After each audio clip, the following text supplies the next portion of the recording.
नमस्कार दोस्तों, मेरे YouTube चैनल में आपका स्वागत है। हम बेसिक इलेक्ट्रिकल देखने वाले हैं। अभी इलेक्ट्रिकल में सबसे बेसिक पॉइंट जो है वो है करंट, वोल्टेज और रेजिस्टेंस। कौन सा भी इलेक्ट्रिकल टेक्नीशियन हो, इलेक्ट्रिकल इंजीनियर हो, उसकी शुरुआत ही ये तीन चीजों से होती है। तो हर एक को ये मालूम होना जरूरी है कि करंट क्या है, वोल्टेज क्या है और रेजिस्टेंस क्या है। तो वो समझने के लिए मैं एक बेसिक एग्जाम्पल लूंगा जिससे आप बहुत आसान तरीके से ये तीन चीजें समझ सकते हैं। तो मैं मेरा अच्छा प्रयास करूंगा। तो देखिए, सपोज मैंने इधर दो बकेट ली, पानी की जो बकेट रहती है वैसे दो बकेट लिए। एक बकेट जो है वो पानी से पूरी भरी वाली जैसे कि आप देख रहे हैं, और दूसरी जो बकेट है वो लगभग आधी भरी वाली, आधी या आधी से कम। अभी क्या है, इसमें लेवल ज्यादा है और इसमें लेवल कम है। सपोज मैंने ये दो बकेट को एक पाइप से जोड़ दिया, तो क्या होगा, ये जो पानी है ये इस बकेट से इस बकेट में फ्लो होगा। लेकिन ये पानी तब तक फ्लो होगा जब तक दोनों की लेवल मैच नहीं होती। तब तक जब दोनों की लेवल मैच होगी तब यहां से पानी फ्लो होना बंद हो जाएगा। लेकिन मेरी कंडीशन ऐसी है कि मेरे को इस पाइप से, यह है एक पाइप, इस पाइप से पानी कंटिन्यू फ्लो होना चाहिए। इसलिए मैं क्या करूंगा, तो मैंने अगर इधर एक मोटर लगाई, एक पानी की मोटर लगा दी और ये एक पाइप ऐसे डाल दिया, तो अभी क्या होगा, जैसे कि आप जानते हैं, ये सपोज एक मोटर, ये मोटर यहां से पानी खींचेगी और ऐसा पानी फ्लो करके इसमें डालेगी। तो क्या होगा, इधर से मेरा कंटिन्यू फ्लो चलता रहेगा। ऐसा ही अब ये एग्जांपल ध्यान में रख के इधर ध्यान दीजिए। सपोज एक मेटल का पीस है, कॉपर एल्यूमिनियम का, जिसको हम कंडक्टर बोलते हैं। तो इलेक्ट्रिकल में जैसे कि कॉपर और एल्यूमिनियम ज्यादा यूज करते हैं। सपोज आप समझिए कि कॉपर का तार का एक टुकड़ा मैंने ले लिया, तो यहाँ पे एक जो उसका पॉइंट रहेगा वो रहेगा हायर पोटेंशियल और दूसरा रहेगा लोअर पोटेंशियल। तो जब तक दोनों में कुछ डिफरेंस रहता है, जब तक एक हायर रहेगा और दूसरा लोअर रहेगा, तब तक इसमें से करंट फ्लो होगा। अभी करंट क्या है, तो करंट जनरली बोलते हैं कि flow of electron, flow of electron. और जो ये इलेक्ट्रॉन है वो हायर पोटेंशियल से लोअर पोटेंशियल तक फ्लो हो जाती है। लेकिन अभी एक जो पीस है मेटल का, जो कंडक्टर है, यहाँ पोटेंशियल तो एक पर्टिकुलर लिमिट तक मेंटेन होगा। जैसे कि ये केस में अपन ने देखा, दोनों की लेवल मेंटेन करने के लिए अपन को कुछ एडिशनल लगाना पड़ा, जो कि इधर मोटर लगाई। वैसे इस केस में दोनों में पोटेंशियल डिफरेंस बनाने के लिए, दोनों में डिफरेंस बनाने मतलब ये हायर पोटेंशियल और ये लोअर पोटेंशियल बनाने के लिए यहाँ पर अपने को एक इलेक्ट्रिक बैटरी लगानी पड़ेगी। सपोज जैसे इधर मोटर लगाया वैसे इधर मैंने एक बैटरी लगा दी। तो बैटरी ने क्या किया, यहां से इलेक्ट्रॉन उठाए और यहां पास कर दिए। अभी ये है इस बैटरी का हायर पोटेंशियल और ये लोअर टर्मिनल, ये हायर टर्मिनल और ये लोअर टर्मिनल, मतलब ये पॉजिटिव और ये निगेटिव। तो इलेक्ट्रॉन जो रहते वो जिस दिशा से फ्लो होते उसकी अलग दिशा से इलेक्ट्रिक करंट फ्लो होता, मतलब higher potential to lower potential ऐसा। तो अभी ये सपोज हो गया अपना हायर पोटेंशियल और ये हो गया लोअर पोटेंशियल। तो इलेक्ट्रिक करंट क्या है, सबसे पहले जो अपना एटम रहता, एटम्स में इलेक्ट्रॉन रहते, तो एटम के लास्ट ऑर्बिट में जो कुछ भी इलेक्ट्रॉन रहते उनको बोलते हैं वैलेंस इलेक्ट्रॉन। ये ज्यादा डीप में नहीं, मैं शॉर्टकट लूंगा। तो वैलेंस इलेक्ट्रॉन इस न्यूक्लियस को लूजली अटैच रहती, इसलिए वो जल्दी ही थोड़ा फोर्स मिलने के बाद उनकी जगह छोड़ते। इसलिए जब भी कभी इधर अपन कुछ फोर्स लगाते तो फोर्स की वजह से क्या होता है, इलेक्ट्रॉन अपनी जगह छोड़ते और higher potential to lower potential flow होते। तो जैसा इधर ये पाइप से वाटर फ्लो होता वैसे ही इस कंडक्टर से जो इलेक्ट्रॉन फ्लो होते, क्या फ्लो होते, इलेक्ट्रॉन फ्लो होते, उनको ही बोलते इलेक्ट्रिक करंट। मतलब इलेक्ट्रिक करंट क्या है, फ्लो ऑफ इलेक्ट्रॉन और फ्लो और मोशन ऑफ इलेक्ट्रॉन,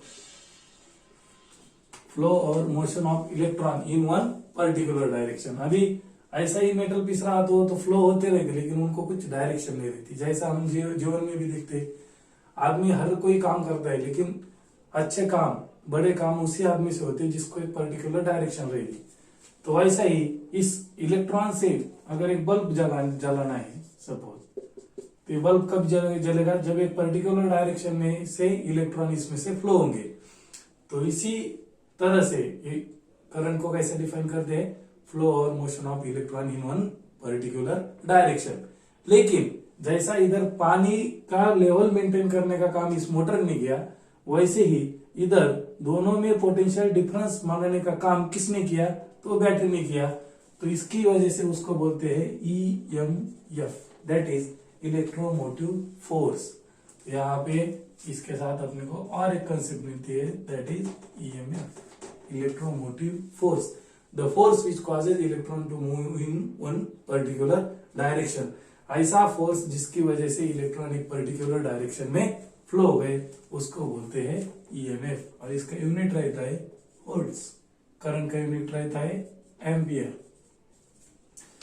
ऐसे ही अभी वोल्टेज क्या है, फिर करंट तो समझे कि फ्लो और motion of electron in one particular direction, लेकिन वोल्टेज क्या है, तो the potential difference between 2 point, एक पॉइंट है, इन दो पॉइंट में अपन ने क्या निर्माण किया, क्या डेवलप किया, potential difference, that is PD। तो वोल्टेज को कैसे डिफाइन करेंगे, voltage potential difference between 2 point. तो अभी आप जान सकते हैं जब तक वोल्टेज नहीं रहेगा तब तक इलेक्ट्रिक करंट फ्लो नहीं होगा, मतलब जब तक दो टर्मिनल में पोटेंशियल डिफरेंस नहीं होगा तब तक इलेक्ट्रिक करंट फ्लो नहीं होगा। इस हिसाब से अपन वोल्टेज को डिफाइन कर सकते हैं। और वोल्टेज का यूनिट भी क्या रहता है, वोल्ट्स। EMF का और वोल्टेज का यूनिट सेम रहता है।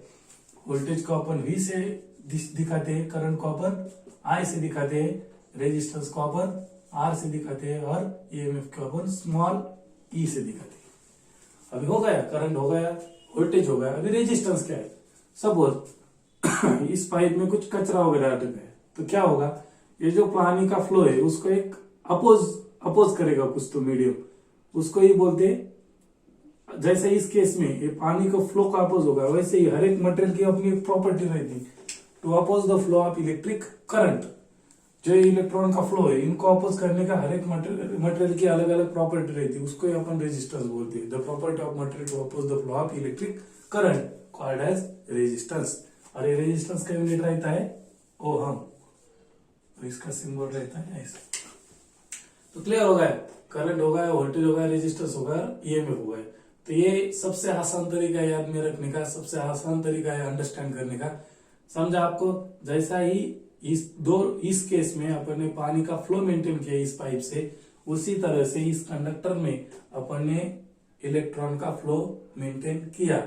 वही फ्लो और motion of electron in one particular direction called as current. जो इलेक्ट्रॉन का फ्लो है, मोशन है एक सही दिशा में, उसको बोलते हैं इलेक्ट्रिक करंट। जो वोल्टेज है वो क्या है, तो पोटेंशियल डिफरेंस बिटवीन 2 पॉइंट, जो 2 पॉइंट में का पोटेंशियल डिफरेंस मतलब वोल्टेज। और तीसरा है resistance, to the property of material to oppose the flow of electric current, उसको कहते हैं रेजिस्टेंस। उसके साथ अभी पोटेंशियल डिफरेंस मेंटेन करने का काम कौन करता है, तो बैटरी करती है, उसको ही बोलते हैं EMF। अभी बैटरी की जगह आप जनरेटर ले सकते हैं, कुछ भी ले सकता है जहां से अपन पावर अडॉप्ट करते हैं, उसको बोलते हैं EMF, that is electromotive force. और उसका यूनिट रहता है वोल्टेज। तो यहाँ पे दोनों में का अभी कुछ लोग ऐसा कहते हैं कि वोल्टेज और EMF सेम रहता है, तो नहीं, दोनों में क्या रहता है, डिफरेंस रहता है। वोल्टेज यानी कि पोटेंशियल डिफरेंस बिटवीन 2 पॉइंट, और ये पोटेंशियल डिफरेंस मेंटेन करने का काम ये बैटरी और ये EMF करता है। तो ऐसी मतलब गलत नहीं करने की कि दोनों एक ही है, दोनों में डिफरेंस है, खाली दोनों का यूनिट सेम है। तो समझा आपको 3 कंसेप्ट, करंट, वोल्टेज, रेजिस्टेंस और EMF, 4 कंसेप्ट हो गया। करंट का इंडिकेशन रहता है, उसका यूनिट रहता है एम्पियर। वोल्टेज का इंडिकेशन रहता है V, उसका यूनिट रहता है वोल्ट्स। रेजिस्टेंस को इंडिकेट करते हैं R से, उसका यूनिट है ओम। EMF को इंडिकेट करते हैं स्मॉल e से, उसका यूनिट है वोल्ट्स। आपको ये वीडियो कैसा लगा कमेंट करके जरूर बताइएगा। और ऐसे ही अलग अलग वीडियो देखने के लिए लाइक और सब्सक्राइब करना मत भूलिए। Thank you.